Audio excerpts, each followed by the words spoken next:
Oromoo fi akkasumas qondaala adda bilisummaa Oromoo fayyaa keetii akkam jirta? Naguma akkam jirta aftaam? Nagaa dhimma bilbiltuu tokkotu jira. Wanti xalayaa waajjira adda bilisummaa Oromootirraa bahee maqaa adda bilisummaa Oromootiin durataa paartii koongiresii Oromootiif maqaa Profeesar Mararaa Guddinaa dhahamee baheetu jira. Dhimma sanaan wal qabatee wal mormiitu ka'aa jira. Dhimma kanarratti yaada akka nu kennitaniif isin bilbilee. Ayyee ulfaadhu sirriidha. Ibsa kana xalayicha kana dhugaadha. Nutu akka jaarmiyaatti baasee qabiyyeen xalayicha kana haala amma ta'aa jiru keessaayyuu waltajjiilee garaagaraa biyyoota lixaa kana keessatti itti aanaan lammaffaa koongireesii federaalaa Oromoo obbo Jawaar Mohaammed geggeessaa jiranii wal qabatee kan mul'ataa jiru waltajjii isaan geggeessaa jiran irratti alaabaa adda bilisummaa Oromoo qabatanii yeroo socho'aa jiranidha. Kuni jaarmiyaaleen siyaasaa kamuu alaabaa mataa isaanii of danda'e qaba. Jaarmiyaaleen siyaasaa sagantaa siyaasaa ifaa fi mul'ataa qabu tokko alaabaa mataa isaa ittiin socho'u qaba. Alaabaa isaa san keessaan ergaa isaa imaammata isaa uummata isaa hubachiisa. Kana akka jaarmiyaa michuu qabsoo bilisummaa Oromoo waliin socho'aa turree fi jirru tokkotti haalli amma ta'amaa jiru kun gaarii miti. Alaabaa mataa keessanii waan qabdaniif inni kun burjaajii uumu mala. Kanaaf alaabichuma keessanitti dhimma baha. Alaabaa keenyaan keessaan ergaan dabarfachuun kun gaarii miti waan jedhudha. Xalayichi kan durataa koongireesii federaalaa Oromoo Profeesar Mararaa Guddinaa barraa'e akkasumas qabiyyee san keessatti itti aanaa lammaffaa koongireesii federaalaa Oromoo obbo Jawaar Mohaammed kan tuqe jechuudha. Tole galatoomi kanaan wal qabatee egaa namoonni hedduun alaabaa kana kan achitti qopheessaa jiru yookiin immoo alaabaa sana iddoo sanatti ittiin galma sana faayuu hawaasichi iddoo sana jirudha malee paartichi akka paartiitti waan sana qopheessee achi hin kaawwanne kanaafidha. Hawaasnichi immoo alaabaan kun alaabaa gaarii fi yaraa itti argedha. Miseensa paartii adda bilisummaa Oromoo osoo hin taane namoota hedduutu alaabaa kana jalatti kufee maatii dhabee qaama hir'atee maatiin itti bittinnaa'e kan jedhan namoota hedduudha. Kanaafidha hawaasichi iddoo sana bu'ee jiru sun hawaasa Oromooti. Hawaasni Oromoo immoo waan barbaade iddoo sana kaawwachuu bakka na bu'a waan jedhu iddoo sana kaawwachuu mirga qaba. Kanaafidha adda bilisummaa Oromoo yoo haasa'uu qabaate illee hooggantoota kana wajjin gama keessootiin haasa'uutu jira malee uummata fuulduratti bahee yaada kontroversii uumu kana gadi baasuun sirrii mitiidha namoonni. Maal jettu isin akkanaatti? Inni ifaadha. Yaadichi xalayichi barraa illee ifaa fi mul'ataadha. Dhugaadha. Uummanni Oromoo wanni ifatti beekuu danda'u qabu alaabaan kun alaabaa adda bilisummaa Oromoo, alaabaan uummata Oromoo, faajjii qabsoo bilisummaa Oromooti. Alaabaa uummanni Oromoo barootaaf irratti wareegamaa ture, irratti wareegamaa jiru, kana boodas irratti wareegamuuf jirudha. Alaabaa kana uummanni akka barbaadetti dhimma itti bahuu danda'a. Alaabichi alaabaa isaati. Adda bilisummaa Oromoo qabsoo geggeessaa turee fi jiru keessatti uummata Oromoo hunda galeessa godhateeti.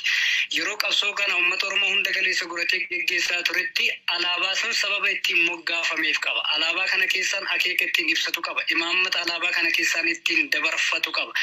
Isa kana akka jaarmiyaatti alaabaa kana borullee alaabaa biyyaa akka ta'uuf adda bilisummaa Oromoo irratti hojjechaa ture ammallee irratti hojjechaa jira jechuudha. Kuni sagantaa adda bilisummaa Oromoo qopheesse irratti jaarmiyaan siyaasaa tokko dhufee inni hirmaate yoo ta'e waloodhaan alaabaa walii wal jijjiiranii irratti argamuun ni danda'ama. Sagantaan qophaa'amaa jiru kun ajandaaleen sagantaa sanarratti dabarfamaa jiru kun ajandaalee hawaasa Oromoo osoo hin taane ajandaalee paartii siyaasaa adda bilisummaa Oromoo osoo hin taane ajandaa KFO'ti. KFO'n waltajjii san ofii maaneej godhaa jira, ofii geggeessaa jira. Waltajjii ofii isaatii qindeessee ofii isaatii abbummaa itti fudhatee uummata marasisaa jiru keessatti keessaayyuu hoogganni paartii siyaasaa sun alaabaa mataa isaatti qabatee karaa saniin geggeessuu danda'uu qaba malee alaabaa adda bilisummaa Oromoo keessaan ergaa isaa dabarfatuu hin qabu. Kuni seerumaan jira. Seeruma biyya lafaa kamuu irratti iyyuu jaarmiyaan siyaasaan tokko leegaalii yeroo rikooganaayiz ta'eetiin galmaa'utti ulaagaa ittiin galmaa'u qaba. Ulaagaa ittiin galmaa'u san keessa alaabaanis tokko jechuudha. Alaabaan sun alaabaa KFO'ti miti alaabaa adda bilisummaa Oromooti. Nuti kan jenne ergaa xalayaa san keessa jiruun uummanni Oromoo alaabaa san qabatee bahuu hin qabu hin jenne. gonkumaa waan akkasiin jiru nuti kan jenne hoogganni waltajjii san geggeessaa jiru waltajjiin sun kan kaafaa'ooti kan koongirensii federaalaa Oromooti. Hooggansi sun alaabaa fi fayyadamuu danda'uu qaba jenne malee uummanni Oromoo qabachuu qabu hin jenne. Hawaasni jaalala alaabaadhaaf qabuuf alaabaa isaa qabatee bahuu danda'a. Of course qabatee bahuu danda'a. Uffatee bahuu danda'a. Akka barbaadetti dhimma itti bahuu danda'a. Alaabaa isaa faaya barbaade irraa tolfatee. Garuu open stage waltajjii banaa san irratti sagantaa san geggeessuudhaaf oofishaalii waltajjii geggeeffamu irratti alaabaan kaayamee ifatti hoogganni sun of dura kaayee dhimma itti ba'aa jiru alaabaa kaafaa'ooti miti alaabaa aabaa'ooti kunis irraa'uu qaba. Waa gaafii seeraati kan nu dhiyeessine malee uummanni yaada biraa keessa seenee yookaan uummanni qabachuun qaba alaabaan kadhaabaa qofa jennee waan jala sararree murteessine hin qabnu. Asbiratti wanti guddaan ifa ta'uu qabuu fi uummannis hin barre tokko yookiin immoo akka uummanni baru barbaadu tokko maalidha?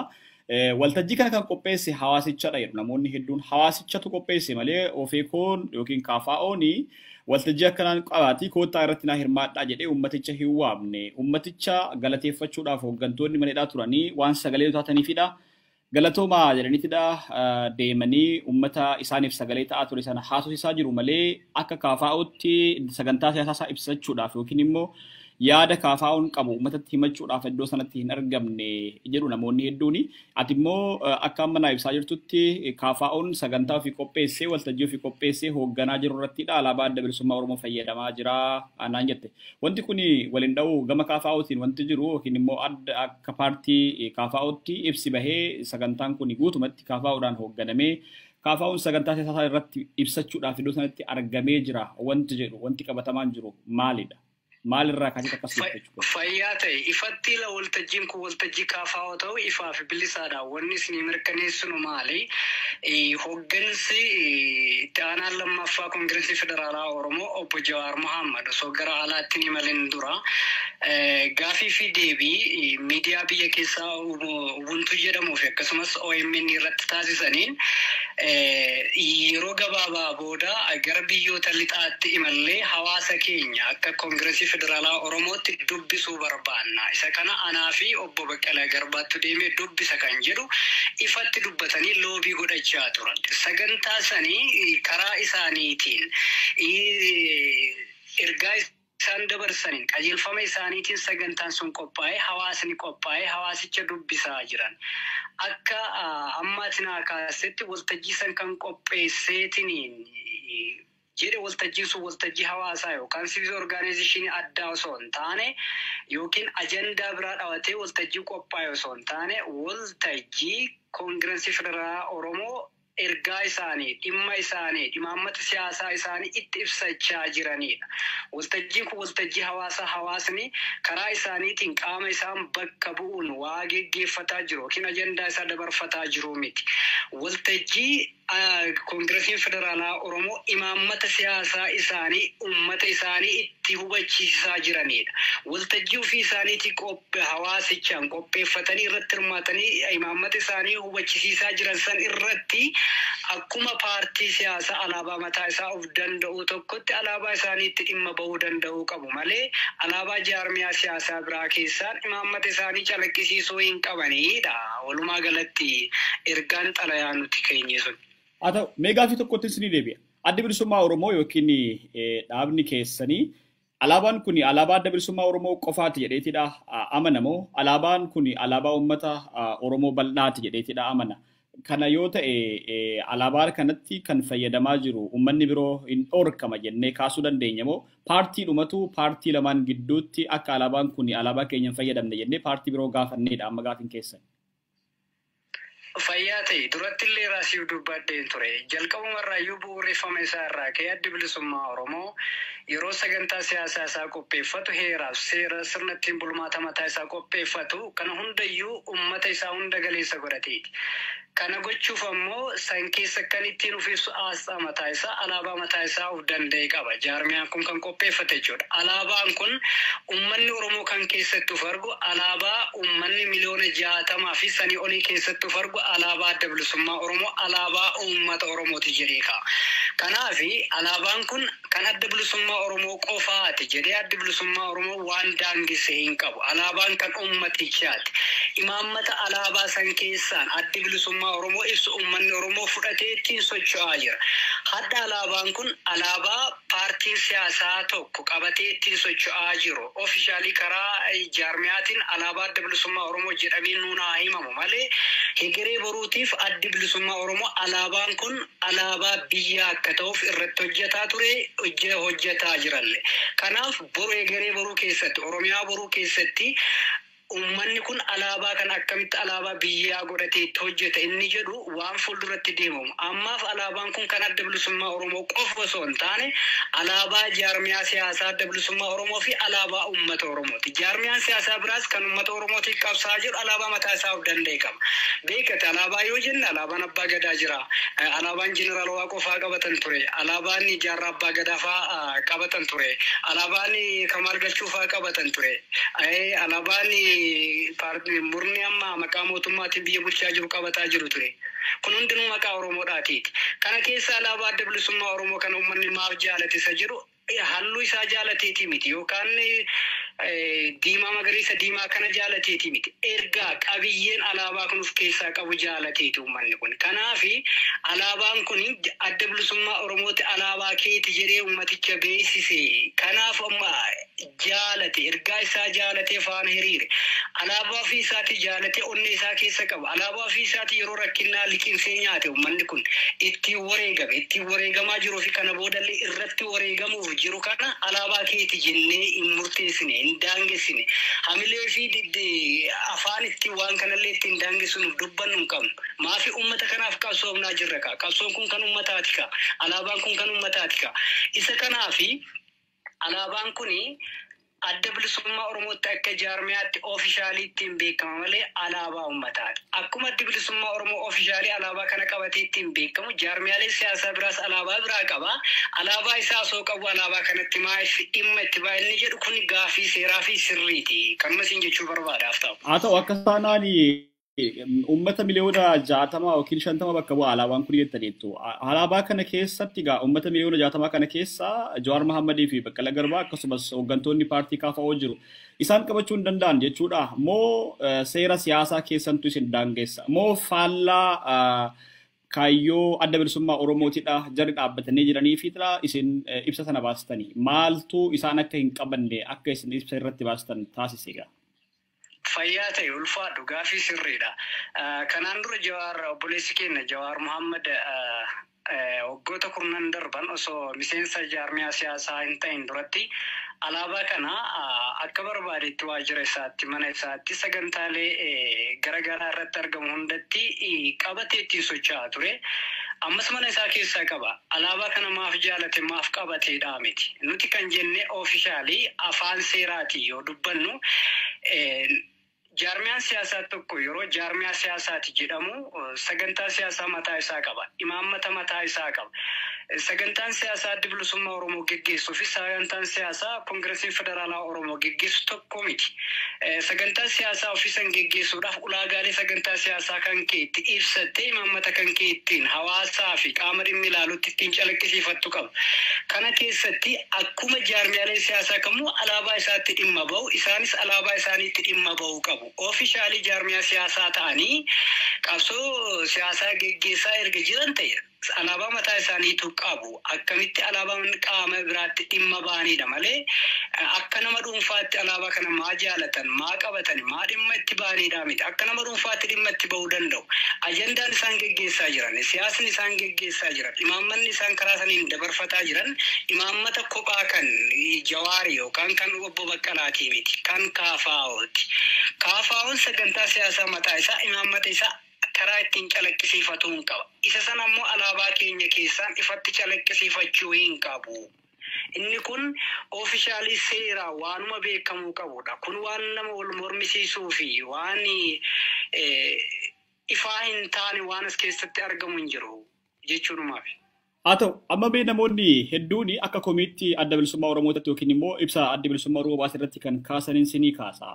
Adda bilisummaa Oromoodha xalayaadhuma sanarratti iyyuu waahila qabsoo akka ta'edha kaafa'oo himeetidha kan jiru. Waahilli qabsoo ammoo wantoota oofishaalii uummatatti pabliik ta'anii fi hin taanetu gidduu isaaniitti jira. Waahilli kamiyyuu gidduu isaaniitti qaba.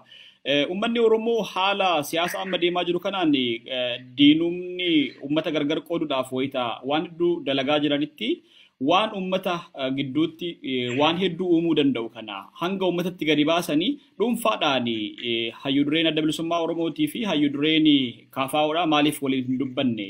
Hayyuu dureen adda bilisummaa Oromootii fi itti aanaan koongiresii federaala Oromoo obbo Jawaar Mohaammed maaliif wajjin hin dubbanne keessoodhaan maaliif hin fixanne maaliif wal saaxiluu uummata fuulduratti gad wal baasuun xalayaa akkanatti uummanni akka irratti wal falmu gochuun barbaachisee jedhu maal jedhu isin irratti?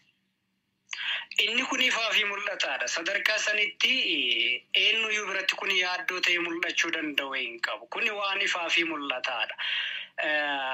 Ifatti baasanii wanni amma ta'amaa jiru kun sirrii miti. Afaan seeraatii fi karaa seeraatii wanni kun sirraa'uu qaba. Kun akka sirraa'u jedhamee pabliik gochuun adda bilisummaa Oromoo fi koongiresii federaalaa Oromoo jidduutti rakkoo uuma jedhamee warri yaaduu jiraate kun dogongora. Adda bilisummaa Oromoo fi koongiresii federaalaa Oromoo har'aa miti. Yeroo dheeraa irraa jaarmiyaalee siyaasaa wal hubannoodhaan waliin hojjechaa turanii fi ammas waliin hojjechaa jirrudha. Isa kana keessatti inni kun sirraa'uu qaba jedhamee pabliik ta'uun hammeenyaan qaba. Inni kun ifatti uummanni kennayyuu beekee dubbiin nagaa akkana waan kun sirratuu qaba dhugaadha. Uummanni akka uummataatti waan dhimma itti ba'uu danda'u jira. Jaarmiyaaleen siyaasaa akka jaarmiyaalee siyaasaatti waan qabatanii ittiin socho'an waan dhimma itti ba'antu jira. Isa kun ifatti akka beekamu barbaanneeti malee hammeenyi yookaan waan sadarkaa sanitti adda bilisummaa Oromoo fi koongiresii federaalaa Oromoo rakkoo uuma jedhamee itti yaadamee uummatas mufachiisuuf godhamee miti. Kuni waan sadarkaa sanitti yaaddoo uumuu miti gabaabumatti. Hubannoon namoota siyaasaa irratti qabanii baay'ee wal caala. Egaa namoonni hedduun dhimma kana qabatanii garaagarummaa farsaatiidha kan jiranii. Kontroversii guddaatu uumameetidha jira namoonni hedduun yeroo ammaa kanatti. Kanaan dabalatee immoo warreen Oromoon akka tokko hin taanee fi qabsoon Oromoo gama tokkotti luuca'ee akka deemu hin barbaanne gamana dhaabbatanii kaafaa'oo fi aba'oo deeggaraa fakkaatanii uummata gidduutti wal falmee yaada kaasan hedduu kaasteedha kan jirani. Kanarratti maal jettu isin? Inni kun waanuma lama jenna kanarratti qaamolee waan kana waa'ee xalayaa barreeffame kana wal qabatee ajandaalee kana balballoomsaa jiran hafarsaa jiran sirrii miti ta'uun qabu jedhanii waanuma lama jennee yaanna. Tokko namoota bilchinna siyaasaa hin horatin jaarmiyaan siyaasaa tokko yoo ijaaramu akkamitti ijaarama maaliif ijaarama erga ijaarame immoo akkamitti socho'a eenyu waliin socho'a maaliif socho'a isa jiran diteeyil adda baasanii hin beekne. Tokko inni lammataa namoota dantaa siyaasaa karaa kana keessaan argachuu barbaadan qaama lama jidduutti shira xaxanii yookiin rakkoo tokko uumanii rakkoo uumaman bu'aa politikaal benefit argachuudhaaf ifaa janii jennee amanna. Kanarraa kan hafe uummanni keenya ifatti kan nu beekuu qabu xalayaan nuti koongiresii federaalaa Oromootii fi barreessine xalayaa ifaa fi mul'ataadha. Kana yoo jennu kaafaa'uun nu hubata nus isa hubannaa wal beeknaa waliin hojjechaa turre kun waan addaatii miti. Kanaan durallee waan kanaa oliiyyuu waliin hojjetaa turre. Kana ifatti walitti himuu fi kun asirraa jechuun sadarkaa sanii waa yaaddessaa ta'uu miti. Isaan xumura irratti na gaafattee fi namoonni garaagaraa aktivistoonni garaagaraa illiitonni garaagaraa bifa kanaan balballoomsan isa jedhuu fi illiitonni kun tokko kan hubannoorraa hanqinni jirudha. Inni lammataan kan dantaa siyaasaa jidduutti akkuma dursiin jedhe argachuu barbaadanidha. Kanarraa kan hafe kun waan burjaajii uumuu miti. Uummanni keenya kanaan burjaaja'uu qabu qabsoo irra jiru irratti jabaatee waan isaa beekee itti deemuu danda'a jenna. Nuti kana yoo jenna immoo adda bilisummaa Oromoo qofa deeggaraa hordofan waa socho'aa kaafaa'uun deeggarinaan hordofinaa isaan hin dhageeffatinaa waltajjii isaanii irratti hin bayinaadhaa miti. Hayni jiru kana haqa jiru kana akkanatti beekaadha kan nuti xalayaa san keessatti koongiresii federaalaa Oromootiif barreessine. Haa ta'u akka komii guddaatti kan ka'utu tokko gama keessaniin akka adda bilisummaa Oromoo raawwachuu qaba jedhanii namoonni hedduun hooggantoonni kana dura turanis amma jiranis akka dhuunfaatti yaada nuu qoodan tokkoon sinii kaasuu barbaada. Egaa paartiin kunniin lamaan galmaanii kan jiran biyya keessattidha. Biyya keessatti gaafa galmaanii asxaa fi alaabaa isaanii paartiin kunniin lamaan waloo isaaniitiin wal beeku dabalataanis immoo boordiin filannoo biyyoolessaas ni beeka. Yoo xiqqaate dura ulaagaaleen kunniin gara boordii filannootti beeksifame yoo dadhabamillee yoo jara lamaanii walitti dubbatamee didame gara boordii filannootti beeksifame sana booda uummatatti himachuun osoo jiruuti takkittumaan lafaa kaanii uummatatti himachuun kun dogoggoraa uummanni akkuma duratti siniin jedhe hubannoon siyaasa uummata keenyaa baay'ee xinnaadha. Kaafaa fi adda bilisummaa Oromootiyyuu garaagarummaan isaan qaban jedhee hin ilaalu. Wajjinii dhammoo hooggantoonni isaas wajjin hiraarsaa argaa turani. Ammas hiraarsaa argaa jiru. Kanaafidha wanti akkanaa kun uummata gargar qooduudhaa fi balbala banaa ABO'n kanaaf dhiifama gaafachuu qabaa jedhu. Maal jettu? Garaagarummaan nama lama jidduu jiru wal hubannoodha jedhama. Wal hubannoo yoo jiraate namni baay'ee walitti dhiyaata bifa salphaan wal hubachuu danda'a. Wal hubannoon hin jiru yoo ta'e akka fageenya dachiif samii adda fagaataa jechuudha. Inni kun namoota hubannoo qixxaataa argachuu dhabuu irraa sadarkaa sanitti yaaddaanidha malee inni kun waan yaaddoo ta'e bifa kanaan nama yaaddessee akkamitti akkas ta'a jedhamee waan kun infaasaayiz ta'uu danda'u qabu miti.